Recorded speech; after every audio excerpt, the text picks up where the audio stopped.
Christ is mine forevermore.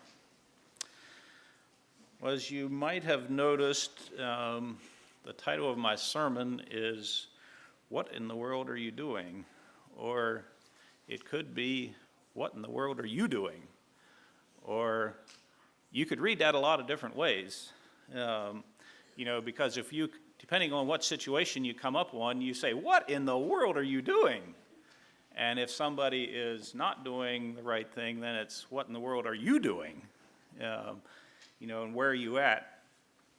So the sermon comes from Nehemiah, and I'm going to try to just run right through Nehemiah and just pull out a few things along the way there.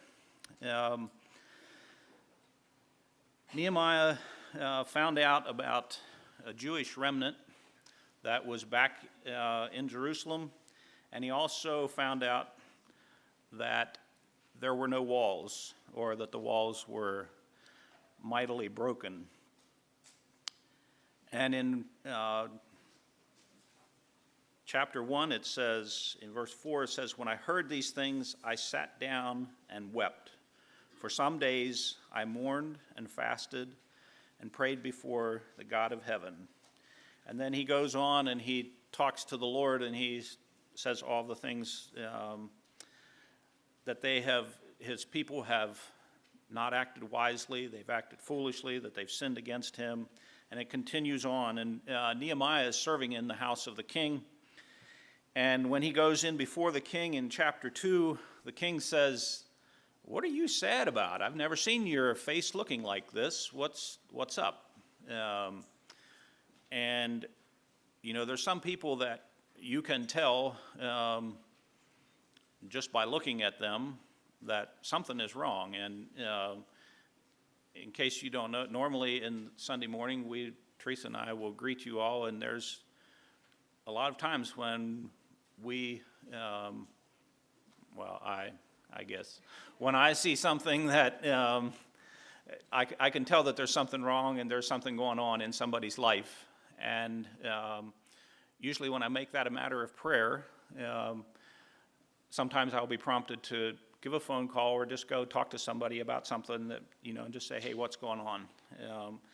And so he went in before the king, and the king said, "Hey, you don't look right today. What's going on? Because I've never seen you looking like this. So there has to be something wrong with your heart. There has to be something going on really deep." And so he told the king what the deal was and that he would like to go back to the city. And the king said, "Well, how many days do you think this will take?" And so they discussed all the logistics of that. And so he went back and he inspected the walls. He went out at night. The one night he went out and he looked around and he was trying to figure out what was going on. And he didn't tell the people that he was with what he was doing or what he really had in mind until he had come up with what he believed was the Lord's plan. And in verse 17 of chapter 2, it says, he told them, "You see the trouble we're in, and Jerusalem lies in ruins. We have gates that have been burned, so let's rebuild the wall. And let's take away the disgrace. Let's rebuild this." And so they said, "Yeah, let's start rebuilding the wall." But with every good plan, usually with every good thing that we want to do and we want to move forward with, there's somebody or something that wants to stand in the way. And, this isn't much different than church. And so in in verse 19, it says, "When Sanballat, Tobiah, and Geshem heard about it, they mocked and ridiculed them. And they said, 'What are you going to do? Are you rebelling against the king? You think you're better than us? You think you guys are going to set up a kingdom here?' And he said, 'The God of heaven will give us success. We, his servants, will start rebuilding. But as for you, you have no share in Jerusalem or any claim or historic right to it.'" So keep those three guys in mind, Tobiah especially, keep him in mind. And so they began building the wall in chapter 3. Eliashib, the high priest, and his fellow priests went to work, and they rebuilt the sheep gate. And if you read through chapter 3, there was a sheep gate, there was a fish gate, and it goes on down through and talks about the next section and the next section and the people next to them. There was Jeshanah gate. There was a valley gate. There was a dung gate. There was a fountain gate, the horse gate, the water gate. Not the water gate, but the east gate. It seemed like maybe they had a little bit of Watergate going on back there. The inspection gate, the sheep gate, all these different gates. And I didn't do a complete and thorough research, but there's over 40 different projects going on, 40 different people or groups of people that were working on these gates and on these sections of walls. And there are like 11 different gates that are mentioned there. So there's a lot of work going on, and Nehemiah, if you had a construction company, that is a great project manager there. I mean, he's got all these crews going on. I've worked on some construction projects, and when you get 4 or 5 trades in there in one building, and you try to keep them from running over one another, that's a feat. Here they had all these, had over 40 different groups going on. But in chapter 4, Sanballat and Tobiah, they heard about it, and they're not happy. He says, "What are you feeble Jews doing? What are you feeble Jews doing? Are you trying to restore what's going on here? I don't think it's going to happen." And then in verse 3 or 4 there, he says, Tobiah said, "You guys, basically," he said, "you're such lousy craftsmen that even if a fox walked on top of your wall, it would fall over." How's that for, come on, guys. But anyhow, they kept on, and Nehemiah says in verse 4, "Hear us, O God, for we are despaired. Turn their insults back on their own heads. Give them over as plunder in the land of captivity." And he goes on and talks about them. Move on to chapter 5, and there he faces opposition within his own ranks, within his own people. People were being charged interest, and they're trying to work on this wall, but they're losing their land, they're losing their homes and stuff because people were charging a lot of interest to them. And so Nehemiah gets them together, and they have this big meeting, and he said, "Listen, guys, this has got to stop, and we can't be doing this to one another. We're all in this project together. We can't keep doing this."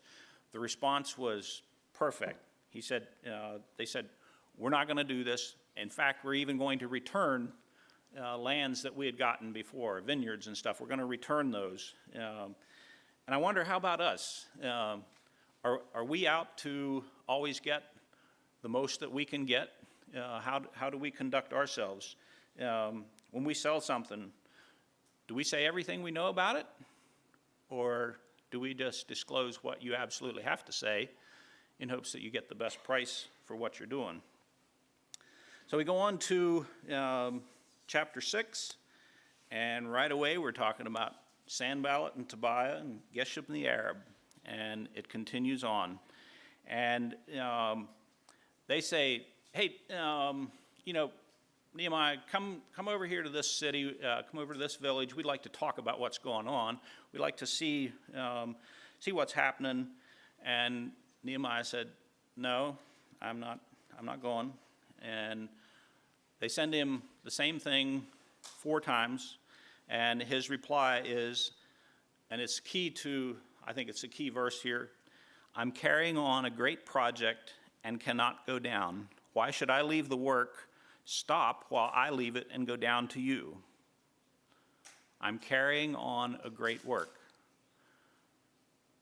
Now, I believe each one of us are called to carry on a great work. But I think there's times when we're carrying on a great work that we get a little sidetracked. It's easy to get a little sidetracked and just say, well, maybe I should go down and talk to them. I mean, they've asked me 4 times, to come down and talk to them. I've said no. Now they're asking the 5th time. And the 5th time, they want him to come down, and they send this letter to him, a sealed letter, and they're basically trying to blackmail him, and says it's reported among the nations, and Geshem says it's true, that you and the Jews are plotting to revolt, and therefore you're building the wall. Moreover, according to these reports, you are about to become their king, and have even appointed prophets to make this proclamation about you in Jerusalem. There is a king in Judah. Now this report will get back to the king, so come and let's talk about this. Sounds like a good news cycle. I don't know who all the reporters were, but that sounds a lot like what's happening today, and different things. We'll just make up stories. Truth seems to be irrelevant. Nehemiah says to him, nothing like what you are saying is happening. You're just making it up out of your head. Okay, so he just says it like it is, and I think we need a few of those people today. Sometimes just to say it how it is. So they do continue on. He says that he's not going to go down and meet with him. He's not going to talk to him because he knows what they're up to. They're trying to bring him down there to kill him or to do him harm. So in verse 15, it says that they did accomplish what they had set out to do. So the wall was completed on the 25th of Elul in 52 days. In 52 days. When our enemies heard about this and all the surrounding nations saw it, our enemies lost their self-confidence because they realized that this work had been done with the help of our God. Okay, so think about the dynamic shift here. These guys who are out there, and along the way, they have to have half of the men standing around with swords or work with their swords, have their swords close by them because Tobiah and all these other people were wanting to attack them and distract them from the work. So they're working with their sword, and they said, hey, if you hear the trumpet blowing, make sure you come to fight with us. Because we've got half of the guys, we've built up the wall to here, but they're afraid it's going to happen, and it's going to be a problem. So we have to have fighting men available to take care of it. They completed the wall anyhow in 52 days. Now, I don't know if you've ever taken a look at some of those gates and all those things that they did over there. It's no small task. Those are some massive gates. At the end of chapter 6, it says again, and Tobiah sent letters to intimidate me. Isn't that just like the enemy? Whatever he can do, he's going to keep at it. He's going to keep at it, and we have to understand who we are and understand that I'm carrying on a great project and cannot go down. Sometimes we look at opportunities around us. We get sidetracked by money, by fame. He could have said, well, yeah, I want to go talk to him. We can work this out. No, he stayed on mission. There's a story about a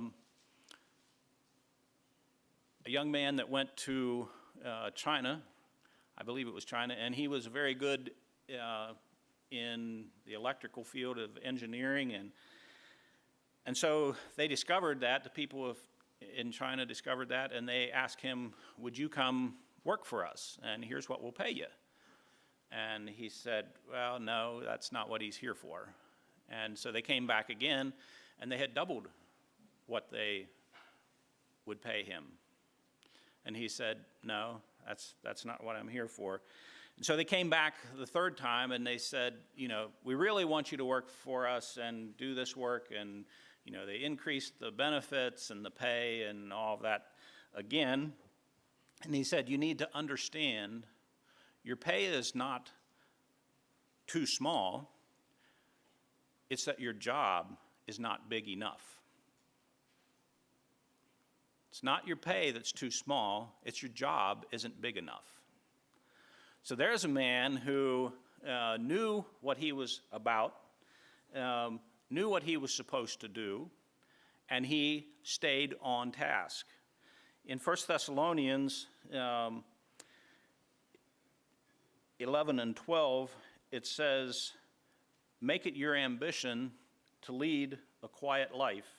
You should mind your own business, work with your hands, just as we told you, so that your daily life may win the respect of outsiders and so that you will not be dependent on anybody. So are we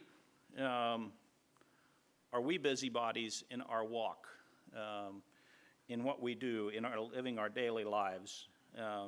Do we see other things that are really none of our business, and then we go make them ours, and then become focused on that and lose sight of what God really called us to?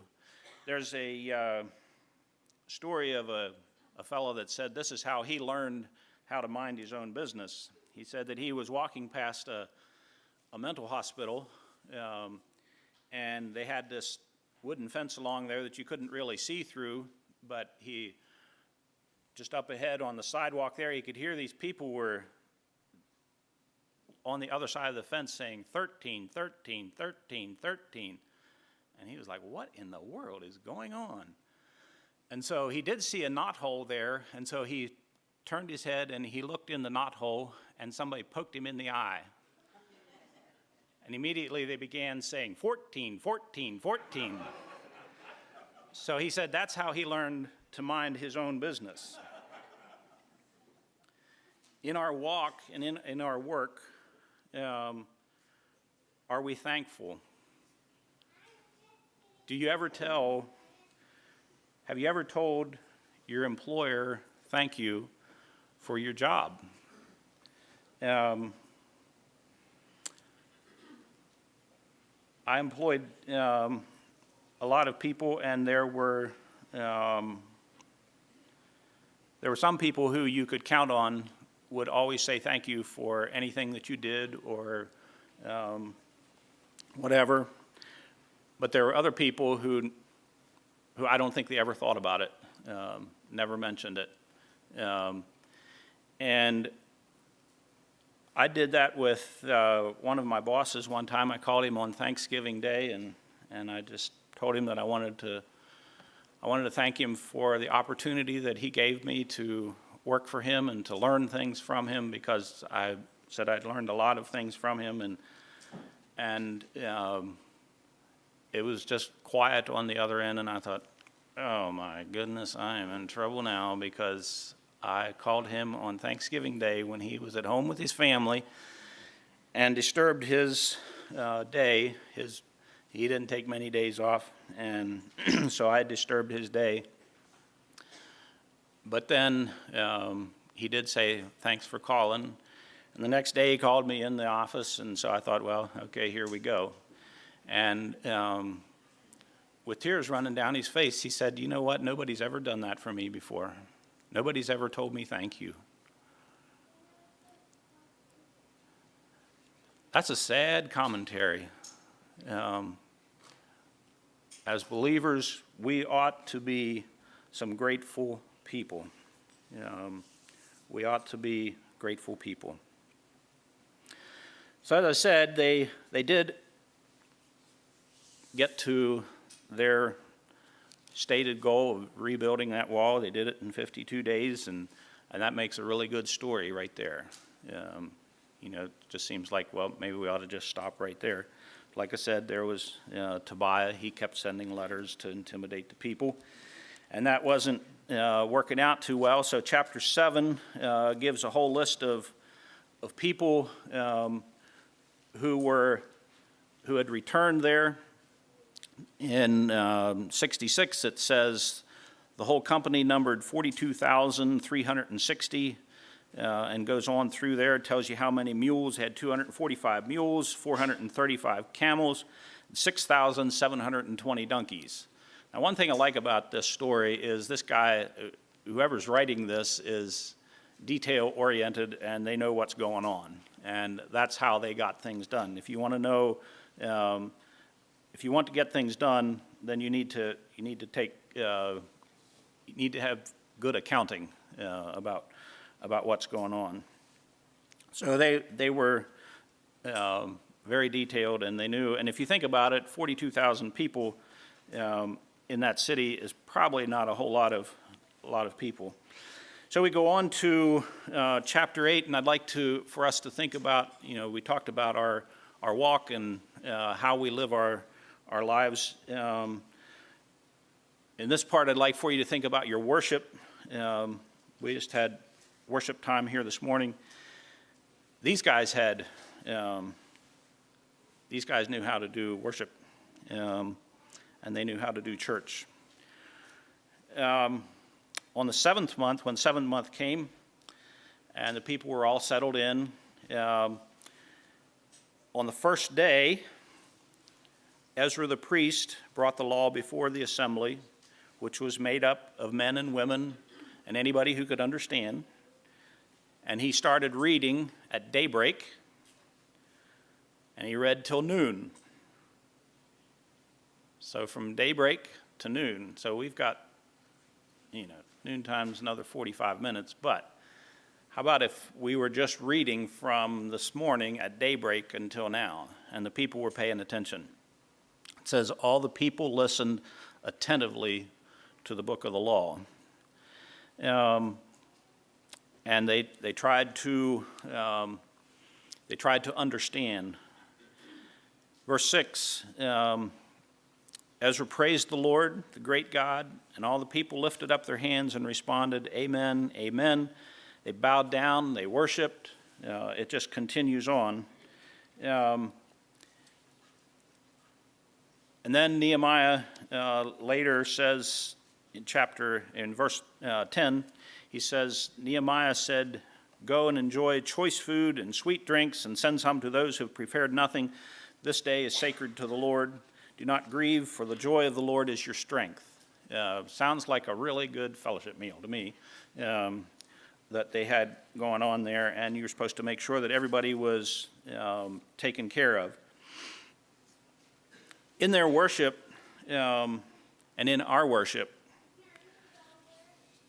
it's important that we worship God with reverence and in awe. And I think sometimes worship gets to be about us or how we feel or how it makes us feel or what does the worship team look like or whatever. One lady that I employed, if you went to her church, you could see her singing and dancing and whatnot all, and Sunday night everything was great, but boy, she showed up on Monday morning and it was like she was Eeyore. I mean, this is, today I'm back, it's just like another day of work. And what happened since overnight?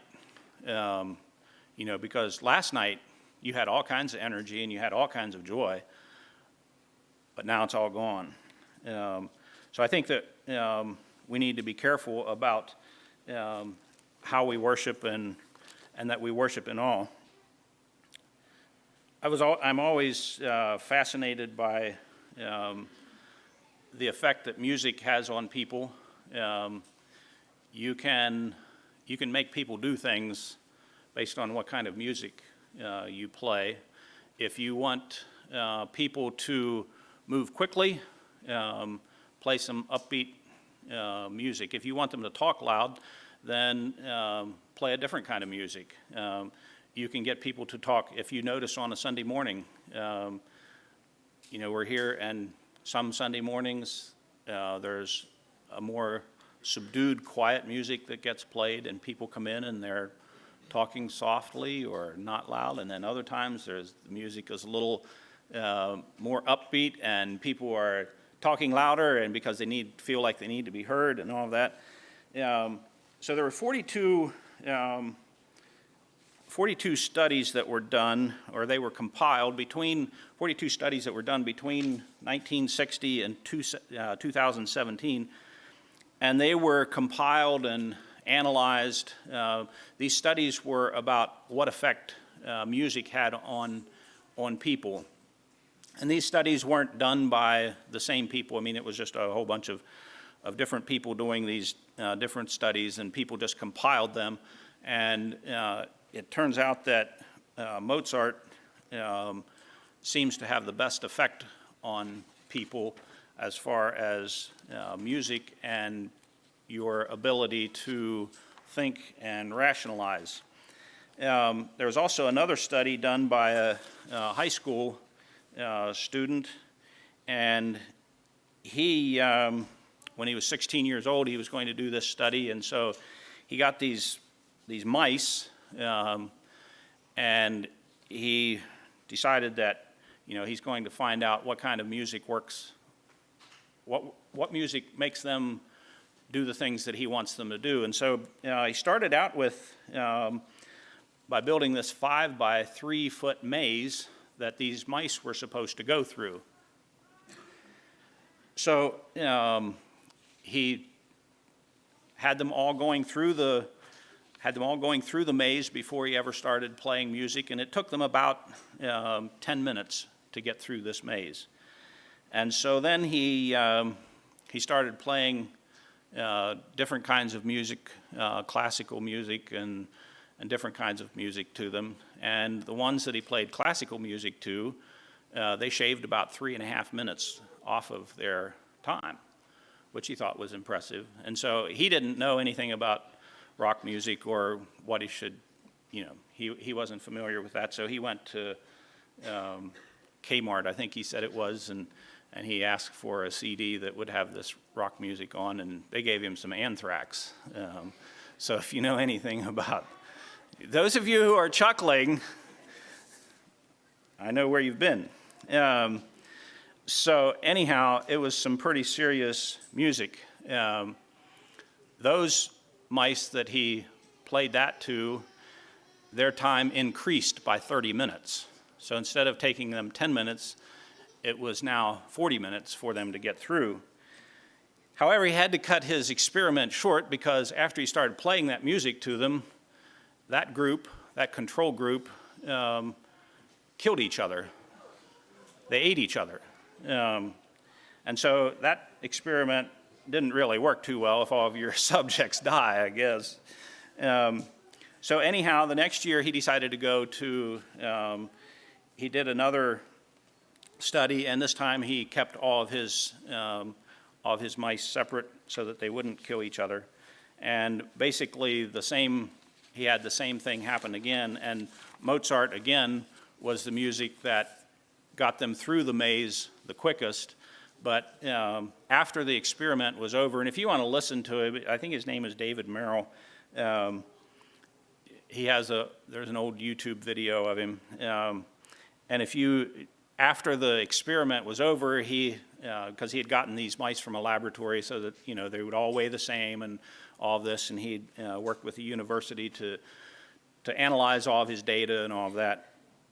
But anyhow, after he was done with these mice, then he was going to take them to the pet shop, to sell them.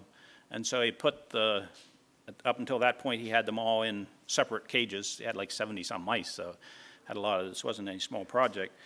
But anyhow, he put a bunch of the mice together to take them to the pet shop. And when he put those in that had been listening to Anthrax, they all started fighting again. So he took those back out again and kept them for a week and played classical music to them until they chilled out, and then they could go to the pet shop. So that's what happens to them. So I say all of that to say, and there's music that I listened to when I was much younger, that when I hear that kind of stuff today, it just churns within me, and it just churns within my spirit, and I can't listen to it. I've gone to places where music was of that nature, and I literally had to leave because I thought my heart was going to explode. And so what I'm saying to you is be careful about what you put into your mind and how it can affect you. Because you can make your choices now, but you don't necessarily get to choose the consequences.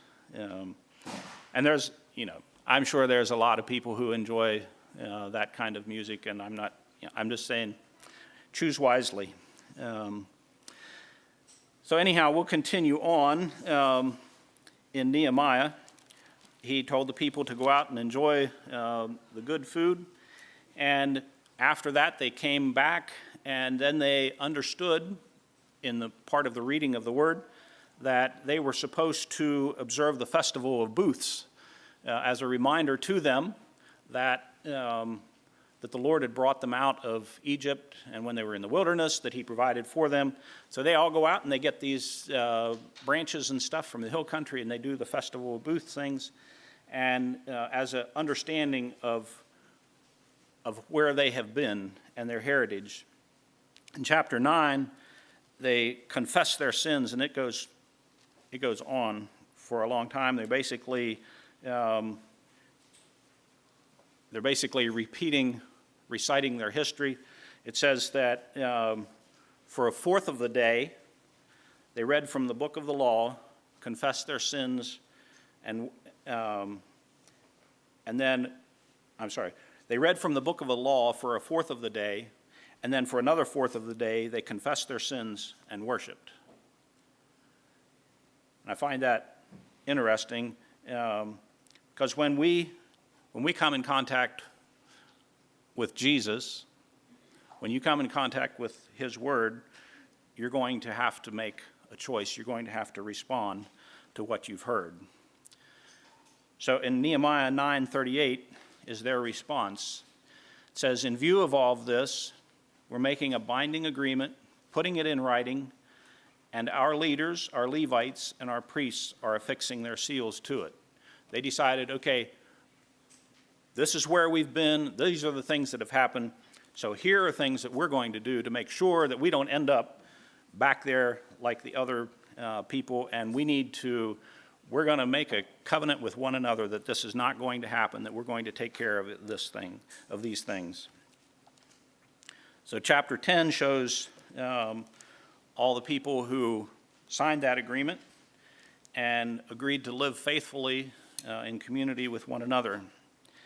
Chapter 11, it says about, there weren't a whole lot of people in the city there, and so they went out and they got men and they put them in groups of 10, and if they cast the lot and your name came up, it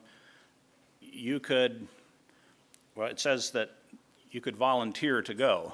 So I'm not exactly sure how that works. They cast a lot and said, you're the one. But I think that there was, if you really, really didn't want to go, you didn't have to go back and live in the city. But it says they commended those who did go back and live in the city. So I guess we can maybe follow their lead when we need Sunday school teachers. We'll just appoint and then see how that works out. So we go on to chapter 12, and there they experience the dedication of the wall. And I'll tell you what, if ever you'd have wanted to have a news cycle, this would have been one that you would have wanted to see, because there was a lot of stuff going on. They had, up on top of the wall, they had choirs up there. One choir went one way, another choir went the other way. The priests and everybody walked up at a certain time, at a certain place. They had this thing all down. It was a lot of great rejoicing. Verse 43 says, and on that day they offered great sacrifices, rejoicing because God had given them great joy. The women and children also rejoiced. The sound of rejoicing in Jerusalem could be heard far away. So there was a lot of rejoicing. The people had great joy. And I think there's a difference between having great joy and having happiness. Happiness, I think, talks about right here now, we can do something and that makes us happy. But these people, this was great joy. I mean, this was joy that just continued on. And so we get closer to the end of the story. And if you like happy endings, you might want to leave now because it doesn't continue, it doesn't stay this way. Because we still have chapter 13. Nehemiah comes back about 10 years later, and he's very disappointed in what he sees. He finds the people were reading in the book, and in the book of the law, and it was found written that no Ammonite or Moabite should ever be admitted into the assembly of God, because they had not met the Israelites with food and water, but had hired Balaam to call a curse down on them. And so when the people learned about this, they excluded from Israel all who were of foreign descent. So God had a reason for doing that. It wasn't that he was racist or bigots or whatever, but these people had chosen to curse them instead of bless them when they had the opportunity. What about us? When we have the choice, do we choose to bless or do we choose to curse? Another thing, in verse 4 it says, before they realized what was going on about not having the Ammonites and the Moabites in there, Eliashib, the priest, allowed Tobiah, the Ammonite, the same guy who said, a fox could knock down your walls, and you guys are trying to start your own kingdom. You're going to be in rebellion. They actually allowed him to, they kicked the Levites out of the storeroom that they had, where offerings and grain and all those things were supposed to be. They took all that stuff out and put Tobiah in there. Now, how does that happen? In a matter of 10 years. In 10 years. They take the guy who was the greatest opposition to them and put him right in the court. The Levites, because they didn't have a place, there was no place for people to bring their offerings to, they had to go out in the field and work. They were supposed to be the singers and take care of all the worship and all that thing. They weren't being given their portions. Nehemiah also saw wine presses being used on the Sabbath. He saw people bringing fish. If you want to, Nehemiah gets just a little, well, I don't know. He's quite aggravated, I should say. And he says, he went in and he threw the stuff out. He threw Tobiah's stuff out. And he told them, you need to come in here. You need to consecrate this place. We need to purify it. Why are those things important? I think that there are times when we as people, when we as the high priest of our own lives have allowed Tobiah to get into our court. How do we keep Tobiah out?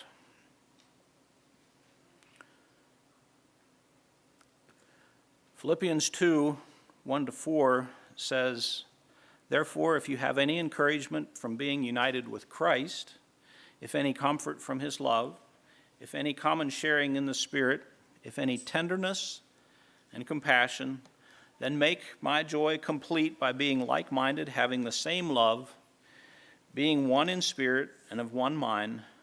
Do nothing out of selfish ambition or vain conceit. Rather, in humility, value others above yourselves, not looking to your own interests, but each of you to the interests of others. Each of you. Not just a couple people, each of you. So obviously, if you're Nehemiah and you come back and you find all those things going on, you'd have to be feeling a little discouraged. And, sometimes we work at a project, we do things in our lives, we raise our children, we show them the Lord. They walk in that and they choose to walk away. You might be Nehemiah. Mike talked about a lot of different things this morning in his devotional. Is God enough? When your health is gone, when your family walks away, when people say hurtful things to you, is God enough then? So I think that he tells the Lord multiple times, 3 different times in chapter 13. In verse 14, he says, "Remember me for this, O my God, and do not blot out what I have so faithfully done for the house of my God and its services."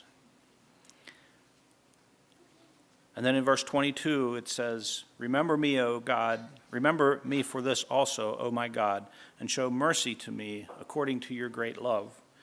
And right at the end of the chapter, it says, "Remember me with favor, O my God." So there's times when we've done everything that we can do.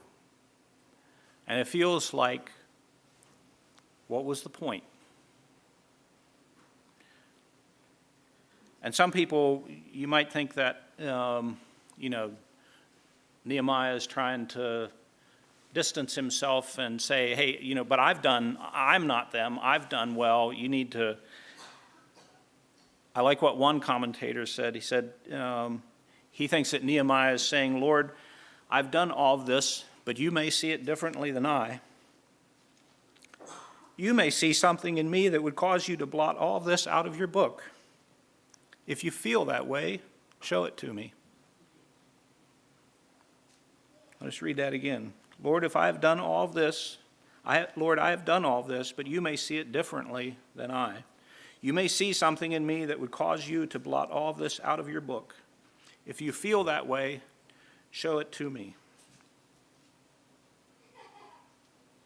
Let's just pray. Heavenly Father, I just ask, Lord, that your Spirit would come upon each one of us, and that we would take time to examine our walk before you, our worship, and then our welcome home at the end of our work. Help us to know, Lord, if we as the high priest of our own lives have allowed Tobiah into our court.